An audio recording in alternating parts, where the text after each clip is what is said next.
She demanded no contact during our break. A week later, she tagged me in a thirsty post. I didn't respond. I simply changed my profile picture to one of me on a date with a beautiful woman.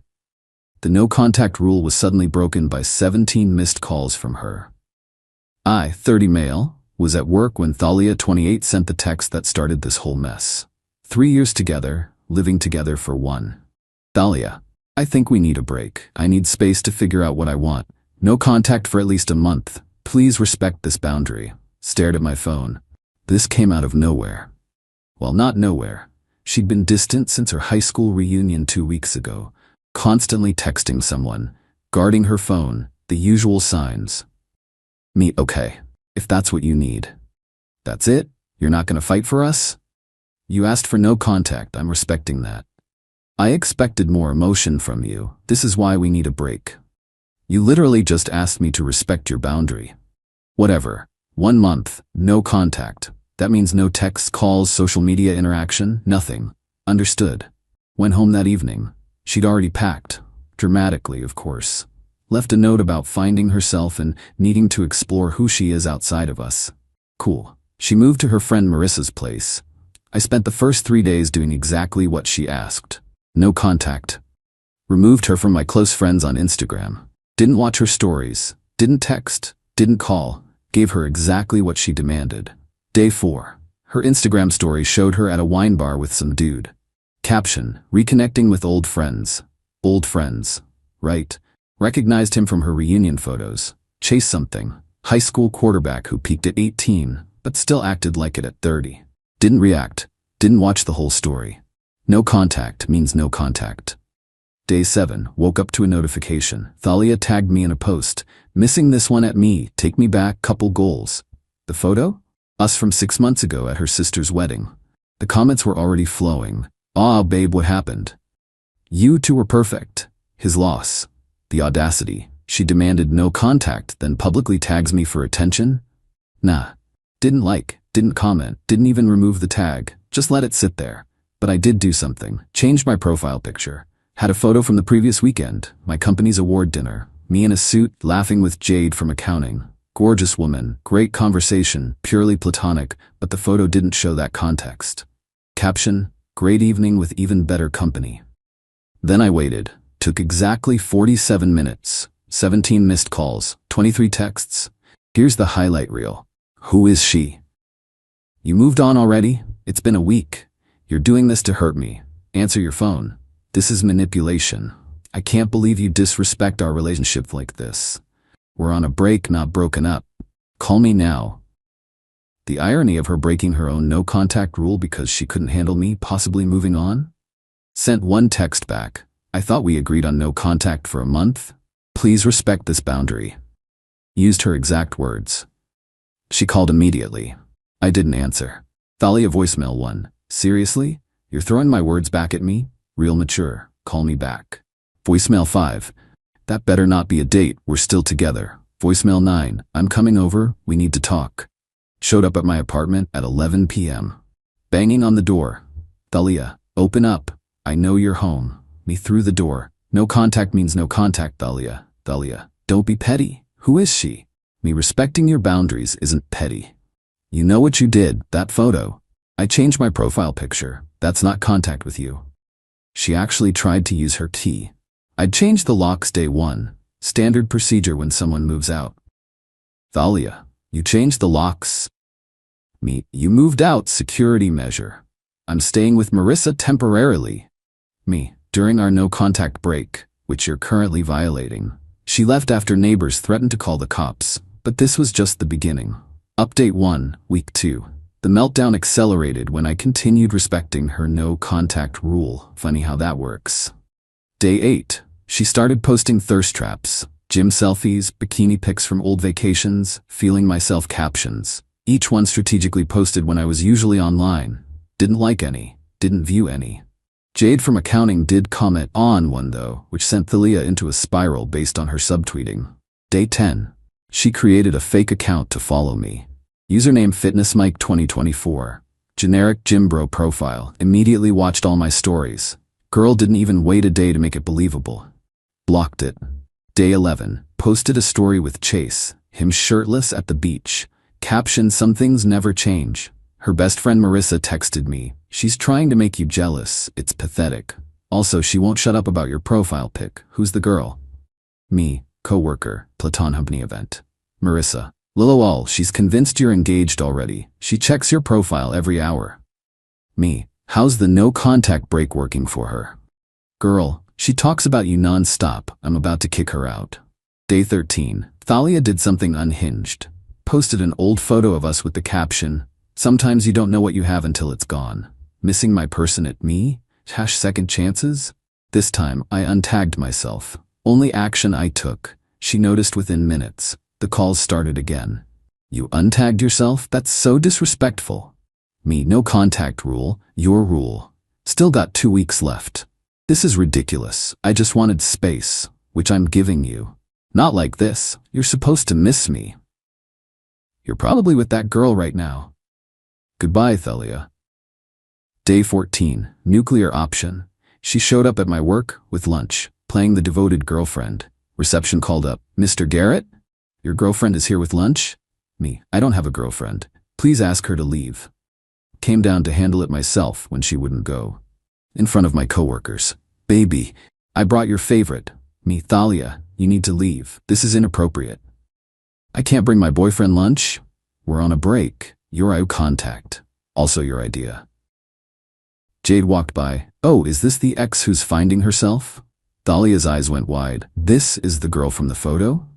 Guilty, though for the record, purely professional, unlike showing up at someone's workplace uninvited. Security ended up escorting Thalia out. She made a scene. Mentioned the no contact break in front of everyone. Played herself. HR called me in after. Is this going to be an ongoing issue? She initiated a no contact break. I've honored it. She hasn't. I have texts proving it. If she returns, we'll have to ban her from the premises. Understood. That evening, the flying monkeys arrived. Her sister, her mom, mutual friends. All with the same message. Just talk to her. Sent the same response to all. She requested no contact until date. I'm respecting her wishes. But the best was yet to come. Update 2, Week 3. Thalia went scorched earth when she realized I wasn't playing her game. Day 16. Created a TikTok about toxic exes who weaponize your boundaries against you. It went mini viral in our city. 50K views. Problem? The comments weren't on her side. Girl, you asked for no contact then got mad he gave it to you? The math ain't mathing. Sounds like you're the toxic one. Play stupid games, win stupid prizes. She dirty deleted within hours. Day 18. Chase situation imploded. Marissa gave me the tea. Apparently he was only interested in a hookup. When Thalia kept talking about me and showing him my social media, he bounced, called her obsessed with her ex and too much drama. She tried spinning it as realizing he wasn't worth it, but Marissa had receipts. Screenshots of Thalia begging Chase to make it official, to show Garrett what he lost. Day 20. Posted that she was done with games and ready for something real. Tagged me again. This time with a whole essay.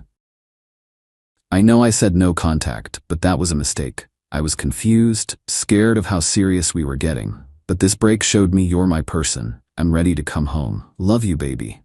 The comments were brutal. Sis, this is embarrassing. He hasn't responded to anything in 3 weeks.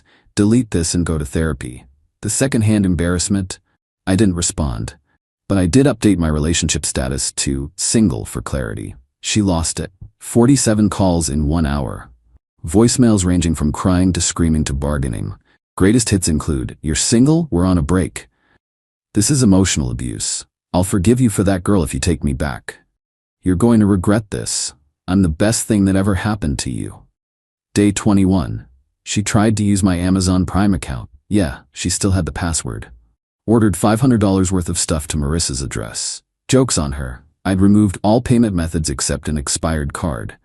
Orders canceled. Changed all passwords. Netflix, Hulu, Disney Plus, everything. Got notifications of failed login attempts all day. Marissa texted she's having a meltdown about losing Netflix access. I can't do this anymore. She needs to go. Me, sorry, you're dealing with this. Don't be. I encouraged the break. Thought she'd realize how good she had it. Instead, she's acting like a toddler. Final update. Day 30. The last week was pure chaos. Day 23. Thalia got kicked out of Marissa's. Apparently kept bringing random dudes home to make me jealous.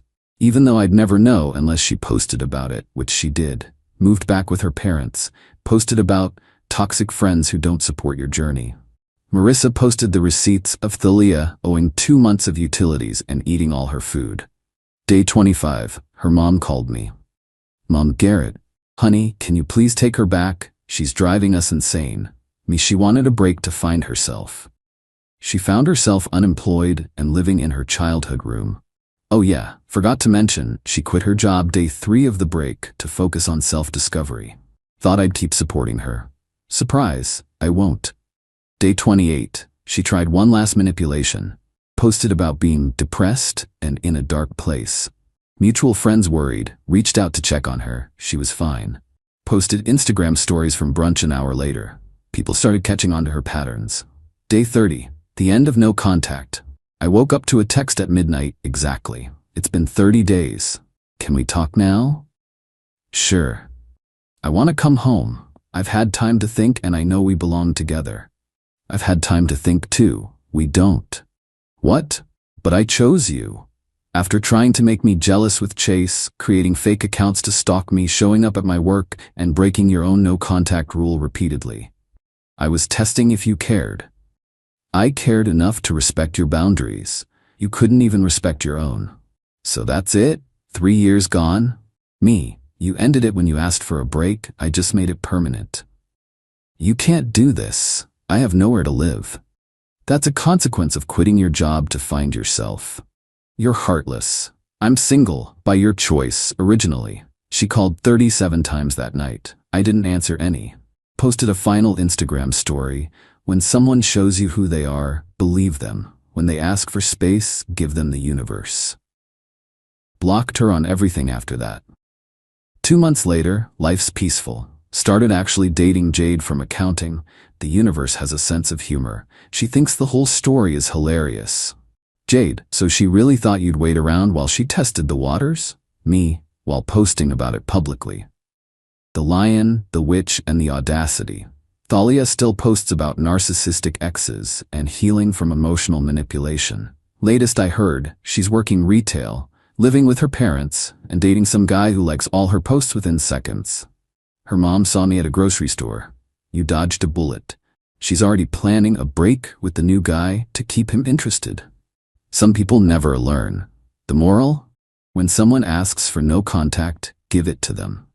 Completely. Thoroughly. Permanently if necessary. They might not like getting exactly what they asked for, but that's not your problem anymore. Oh, and always change your passwords. And your locks, trust me on that one.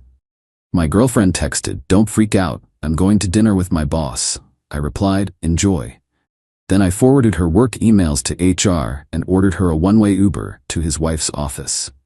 The call I got 30 minutes later was pure chaos. I, 30 Mimili, am a planner. My job is logistics. I look at a system, find the weak points, and make sure everything arrives where it's supposed to when it's supposed to. My girlfriend, now ex, obviously, Celeste, 29, always said I was predictable. She meant it as an insult. I took it as a compliment. We've been together 4 years, living in my condo for 2. I pay the mortgage, she pays half the utilities and buys expensive groceries. Or so I thought. For the last 6 months, things have been off. She's in marketing, and her boss, Gavin, 45, suddenly decided she was a superstar. This meant late strategy sessions, weekend client emergencies, and a lot of new designer bags that her salary definitely doesn't cover. Whenever I'd ask, she'd give me that pitying look. Artie, babe, this is just what the fast track looks like. You wouldn't get it. I didn't get it. But I wasn't stupid. The weak point in her system? Our shared living room iPad. We use it to stream movies, order food. She'd used it to check her personal email and never logged out. I wasn't snooping, I swear. I opened the browser to look up a recipe, and her inbox was just there. It was an email from her, to herself, forwarding a chain from her work account. Subject to 3 expense approvals. It was her and Gavin, and it was meticulous. She wasn't just sleeping with him, she was billing him, and he was approving it. Client dinner, Megacorp, at Le Fantôme, $150. That was the night she told me she was at a spin class with her sister. Team building strategy weekend at the Vineyard Hotel, $200. This included spa treatments and room service for a team of 2. Contingency supplies, client gifts from a high-end department store, $1,500. I recognized the store. It's where she got her new trench coat and those red-bottom shoes. It was all there. Dozens of emails. Him approving everything with little notes like, "Happy to help superstar, see you tonight." And her replying, "You're the best, G, can't wait." My blood didn't run cold, it just settled. It was a logistics problem. The shipment, my trust, was rotten, and the delivery address was wrong. I sat there for an hour. I screenshotted everything, every email, every expense line, every fawning reply. I saved it all to a new secure cloud drive she knew nothing about. Then I did a little digging. Gavin.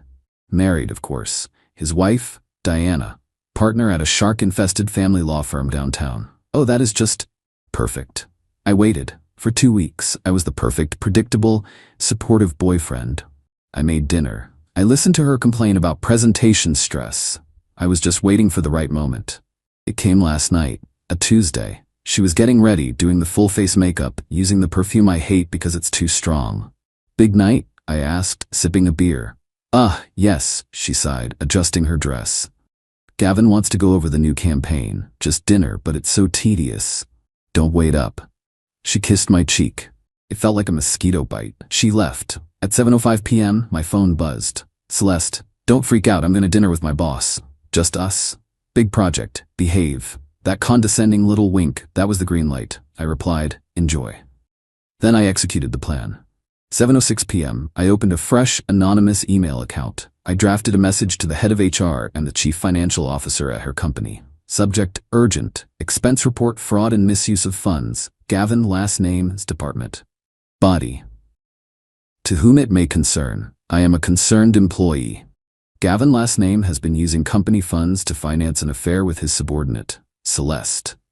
They have been filing fraudulent expense reports for months. I have attached just a few examples of hotel bookings, spa treatments, and luxury goods disguised as client dinners and team building. I suggest you audit his department immediately. I wish to remain anonymous. I attached the 10 most incriminating screenshots. Click Sent. 7:10 p.m. I opened the Uber app. I knew the restaurant. Gavin was predictable too. Le Fantôme, their client spot. Pickup, Le Fantôme, destination 121 Financial Plaza, the offices of Diana's law firm. 7. I sent a text to Celeste. "Change of plans, your ride is here." I blocked her number, blocked her on all social media, logged out of the shared iPad. I sat back, I turned on the TV. I didn't feel angry, I felt efficient. At 7:43 p.m. my phone rang. No caller ID. I let it ring twice. Answered. Silence, then panicked whispering. "Who is this?" It was Gavin. He sounded like he was in a closet. "Hello," I said pleasantly. "What did you do? What did you do?" She's at Diana's office. The Uber just left her there. She's in the lobby. Diana just called my cell. She saw her on the security feed. What is happening?" He was hyperventilating. It was delightful. "Gavin, old sport," I said, using a nickname I'm pretty sure he's never been called. "That sounds like a terrible logistics problem. You've got a high-value asset in the wrong delivery zone, and it looks like your partner Diana is handling the receiving. This isn't funny. You have to call her. Tell her it was a joke, a prank." "A prank? Like billing your company for a spa day with your girlfriend? That kind of prank?" Dead silence. He knew. "Gavin," I said, my voice dropping. "You and Celeste made a critical error. You thought I was stupid. I'm not stupid. I'm thorough. Your superstar has been forwarding her work emails, the ones with the expense reports, to her personal account, on our shared iPad. You're not just a cheater, Gavin. You're an idiot. And you approved fraudulent documents. I think HR got my email about, 30 minutes ago." I heard a sound, a muffled sob. "You're done," I said. "Both of you. Now, if you'll excuse me, I have some packing to do. Don't ever call this number again." I hung up. The apartment was so quiet. I grabbed a stack of heavy-duty trash bags and headed for her closet.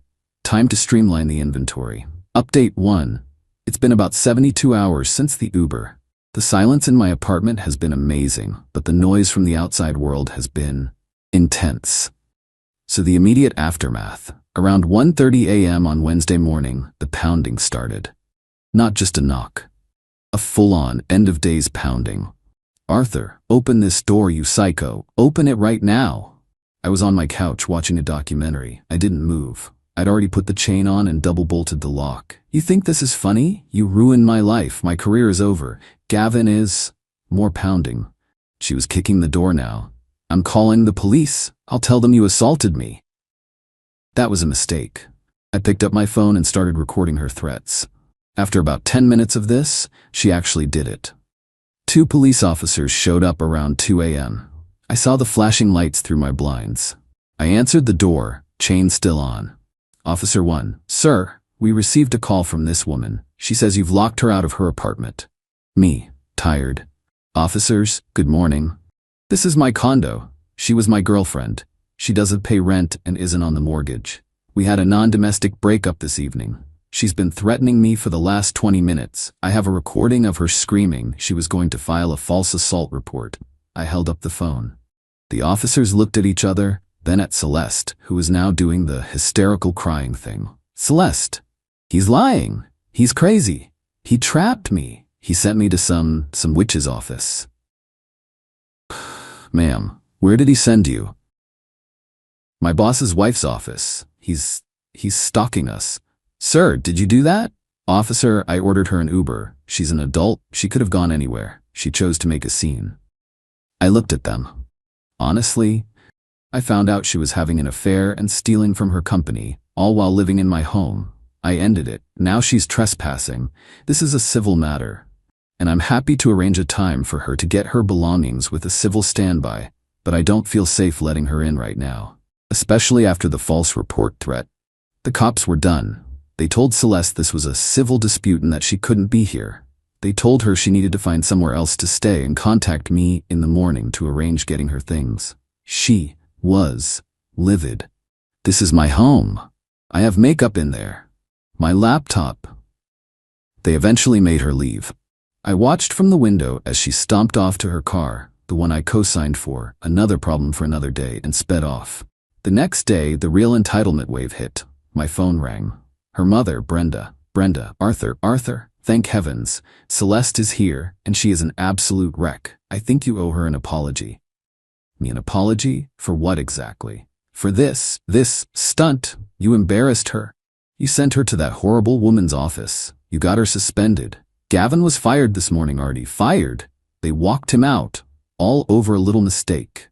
"Me, Brenda, a little mistake is spilling wine. Billing your company for spa days and designer shoes to cover an affair isn't a little mistake. It's called fraud. She's lucky she's only suspended and not arrested." Her voice got cold. "She is an ambitious girl. Gavin was mentoring her. You're just a jealous, petty little man who couldn't handle her success. You've ruined her, all because your ego was bruised." "My ego is fine, Brenda. It's her career that's in the toilet. She needs to get her stuff. I have 14 boxes and 8 trash bags packed. She can come Saturday at noon. I'll request a civil standby. You'll be hearing from our lawyer. She contributed to that condo. She bought avocados, Brenda. Good luck with that." I hung up. The fallout. I heard from a friend at a rival company that the news is everywhere in their industry. Gavin is toast. His reputation is gone. Diana, his wife, filed for divorce that night. She not only froze all their assets, but she's apparently countersuing his severance for the reputational damage and financial misconduct. She is, and I quote my friend, going nuclear. Celeste is suspended while HR does a full audit. Apparently the $1,500 client gifts were just the tip of the iceberg. She's been skimming for almost a year. I also got a lovely call from the auto loan company. Surprise! Celeste missed her last payment, the car I co-signed for. So I took care of that. I called a repo company, paid the retrieval fee myself, and had it towed from her parents' house this morning. It's my car now, legally. I'll sell it and pay off the loan. She can add Grand Theft Auto to the list of things she's explaining to her mom. Saturday is the big pickup. I've requested the standby. I'm expecting a full-blown tantrum. I'm making popcorn. Update 2 Saturday. Noon. The big day. As expected, it wasn't just Celeste. At 12 p.m. on the dot, my buzzer rings. I look at the camera. It's Celeste, her mother Brenda, and, oh good, her father Frank. Frank is a big guy who always looked at me like I was a faulty appliance. I buzz them up. The civil standby officer, Officer Miller, is already here. He looks like he'd rather be anywhere else. I open the door. The boxes are all piled neatly in my entryway. Officer, folks, let's keep this simple. Ma'am, you're here to get your belongings. No arguments, no drama. You get your things, and you leave. Mr. My last name will stay back here with me. Celeste, eyes red and puffy, just glares at me. Brenda immediately starts. Brenda, this is it? This is all of it? I don't see her high-speed blender or her antique mirror. The blender is in box 7. The antique mirror came from a home goods store 2 years ago. It's in the box labeled Fraggle. I packed everything that was hers. You think you're a big man, huh? Ruining my daughter's life. I oughta. Officer. Sir, step back. This is not a confrontation. You are here to move boxes. That's it. Frank looks at the cop, then at me, and snorts. They start moving boxes. Celeste is directing them like a queen, pointing at which ones to take first. Be careful with that. My shoes are in there. Then the entitlement hits its peak. Stops, looks at me. Where's my laptop? Me, it's in the black backpack, right there on top. No. My work laptop. I don't have your work laptop, Celeste. I assume you left it at the office when you were suspended. No, I left it here. You stole it. You stole it to get those emails. Celeste, I didn't need your laptop. You left your personal email open on the living room iPad. You forwarded the evidence to yourself. You were just sloppy. Her face goes white, then red. Frank and Brenda stop moving boxes. You what? You forwarded them? To back them up, it's not my fault. You idiot girl, you. People, we are not doing this. Get the boxes. Leave. Now. They scramble. They get the last box out and Celeste stands in the doorway. This isn't over, Artie. I'm getting a lawyer. You unlawfully evicted me. You caused me emotional distress. You're going to pay for a new apartment for me. You owe me. Me owe you nothing, Celeste. You were a guest, and you're not a very good one. Goodbye. I close the door. Officer Miller nods at me. Good luck, man, and leaves. Peace. For about 2 days. Then the dirty trick arrived. A letter from a lawyer. Not a lawsuit, just a big, scary demand letter. It claims I maliciously and intentionally inflicted emotional distress and violated her tenant rights, which she never had. The demand: $10,000 for emotional distress and reputational harm, $3,500 for lost and damaged property, claiming her blender is now making a weird noise. She wants me to pay her security deposit and first and last month's rent for a comparable luxury apartment in the city. And the kicker: she demands the immediate return of a specific painting that was hanging in my study. The painting? It's this big, ugly, abstract thing she brought over one day. She claimed she bought it at a gallery show. I've always hated it. I go into the study. I look at this monstrosity. I take it off the wall, and there on the back of the frame is a small metal tag. Property of Gavin's company, Executive Loan Program, art piece number 088B. The woman didn't just steal office supplies, she stole the art. Gavin must have just let her walk out with it. This painting is probably worth thousands. I start laughing. I can't help it. She just demanded in a legal letter that I return stolen property to her. I picked up my phone. I didn't call my lawyer. I pulled up that anonymous email account again. To Director CC Diana's public email at her law firm. Subject: Urgent expense report fraud. Additional information. Dear all, thank you for your prompt attention to the previous matter. It has come to my attention that in addition to the fraudulent expenses, Celeste's name also appears to have company property at her residence. Or, she did. She seems to have left a painting from your executive loan program in my apartment. See attached photo of the piece and a close-up of the property tag on the back. I'm not sure what the protocol is for this, but I imagine Diana and your legal department would like to retrieve it. I will have it waiting by my door. Regards, a concerned party. I hit send. Now I wait. I wonder if her lawyer knows he just sent a demand letter for stolen goods. This is better than popcorn. Final update. It's been about 2 months. The dust has settled and the fallout is comprehensive. So that email about the painting? It was like dropping a match in a fireworks factory. About 6 hours after I sent it, I got a call from a very calm, very scary-sounding woman who introduced herself as Diana's paralegal. She arranged to have a bonded art courier come to my apartment that afternoon to retrieve the painting. The courier showed up, treated the ugly thing like it was the Mona Lisa, and had me sign a form. It was efficient. Apparently, the painting was a leased piece valued at $22,000. It was not something Gavin could just loan out. This moved the whole affair from internal fraud to grand larceny. Celeste's lawyer went completely dark. My own lawyer, who I finally hired for a formal consultation, sent a polite reply to the demand letter, noting that we found the lawyer's request for the return of stolen company property very interesting, and that any further contact would be considered harassment. We never heard from that lawyer again. The final bomb dropped last week. I got a call from a number I didn't recognize. It was Gavin. He didn't sound like he was in a closet. He sounded like he was calling from the bottom of a well. "Arthur? Me Gavin? I told you not to call me. Please. Just, please. You have to help me. They're pursuing criminal charges for the expenses, for the painting. That Celeste told them I gave it to her as a gift. But Diana, my ex-wife, she's working with the company's lawyers. They're trying to ruin me. Sounds like they're doing a great job. What does this have to do with me?" Gavin, he was actually crying now. A wet, pathetic sobbing. "You could tell them you lied. Tell them you faked the emails, that you stole the painting yourself and framed us. I'll pay you. I can get $15,000. Just tell Diana you were a jealous ex and you made it all up." I just sat there. He wanted me to confess to multiple felonies to save his skin, the audacity, the sheer, uncut entitlement. Me. My voice was quiet, all the humor was gone. I just felt tired and angry. "Gavin, you and her, you stood in my home. You laughed at me. You thought I was a predictable, stupid utility you could just use. You thought I was the before picture, and you were the after. You disrespected me. You disrespected your wife, and you stole from your company. You're not upset that you did it. You're upset that a predictable man like me knew how to forward an email. But $15,000. Me.